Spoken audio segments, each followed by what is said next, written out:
Mini Mahabaleshwar अशी ओळख असणारं पोलादपूर तालुक्यातील गाव म्हणजे कुडपण.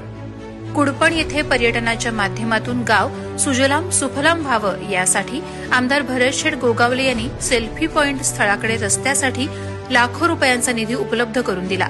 सेल्फी पॉइंट येथे सुसज्ज पायऱ्या, बसण्यासाठी बाग तसंच सुरक्षेच्या उपाययोजना करण्यात आल्या. भीमाची काठी पर्यटन स्थळासमोर छत्रपती शिवाजी महाराजांच्या अश्वारूढ पुतळ्यासाठी 50 लाखांचा निधी आमदार साहेबांनी मंजूर केला. यामुळे कुडपण येथे पर्यटकांच्या संख्येत वाढ होऊ लागली. कुडपण पर्यटन स्थळाचा कायापालट केल्याने विभागातील ग्रामस्थांनी आमदार भरतशेठ गोगावले यांचे आभार मानलेत. माझं नाव प्रभाकर गणपत पवार. या कुडपण गावामध्ये सन्माननीय आमदार भरतशेठ गोगावले साहेब यांच्या माध्यमातून एक पर्यटकांसाठी एक आकर्षक असं पॉइंट तयार केलेलं आहे.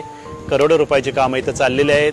आमदार साहेबांच्या माध्यमातून इथं शिवाजी महाराजांचा अश्वारूढ पुतळा उभा राहणार आहे. तरी मी या कुडपण गावाच्या वतीने आमदारांचा आभार मानतो आणि अशीच कामं आमदारांच्या हातून व्हावीत अशी अपेक्षा करतो. प्रगतीचा निर्धार, आपला माणूस आपला आमदार.